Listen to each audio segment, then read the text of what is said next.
This one's about batteries, so I'll start with a tip that I was given by a cameraman many years ago. I wish I could credit him, but I can't remember his name.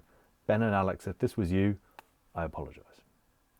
So, when it's fully charged, put a piece of tape over the live face of the battery. When you plug it into something, put the tape on the back.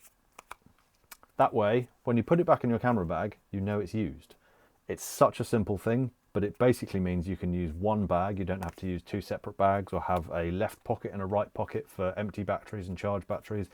You always know when you're on set. That's a really, really useful tip. I am drowning in cables. Usually all of the surfaces are covered in wires and batteries and all sorts of gubbins. When you become a filmmaker, you find yourself hoarding stuff that just requires power. So simply put, I've made a cupboard. I've no idea if you want to watch this sort of thing, but speaking as a man who's watched endless hours of people making chopping boards in camper vans, I thought I'd give this one to the internet. Enjoy. Damn. This is not a sponsored video. I figured if I make enough content that's glowingly positive, I'm more likely to get the call. Who knows? Maybe one day. Get rid of that one, that's for a film that's coming up.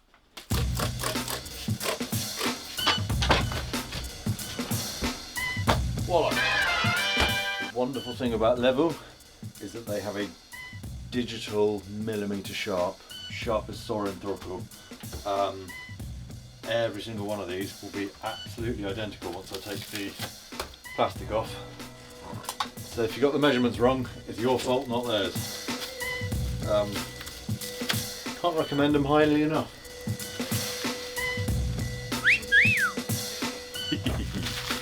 Incredible. It makes your project so much easier if you just get them to cut the wood for you.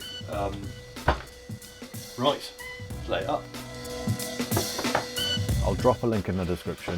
If you need wood in the southwest of Finland, you cannot go wrong.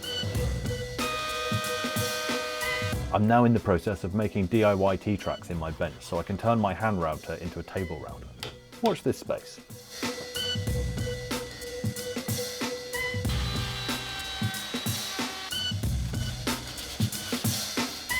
I got halfway around decorating my studio, which is why some of the walls are magnolia. I can only apologise. I'm sorry you had to see that. I got the wall panels from the IKEA seconds department for 50 cents a pop. Some magnets to keep it all shut. Varnish the outside. Prime the inside. And then for a colour. So recently I've taken to spray cans to paint stuff. I varnished something recently and it came out so beautifully I thought I'd try it on this. I used some metallic red and it's horrible. All the metal flakes have just risen to the front of the grain and it's not even, it's not beautiful. I'm really, really disappointed with it. So instead we're going old school, bottle potter paint.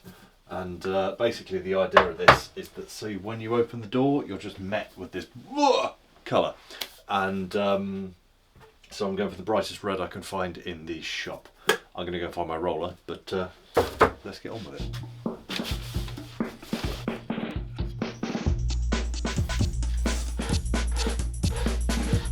And now for the moment of truth.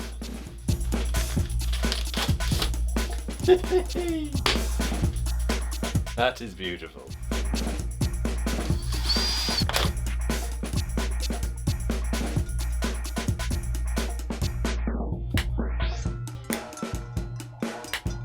Velcro tape is the most wonderful invention. It means that chargers are removable with no fuss. NPF, BPU, NPF Z100, GoPro, Canon.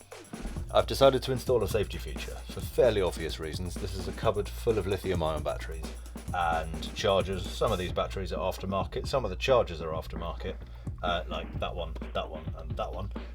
So when I go upstairs at night, I'm going to know when I've left things on charge.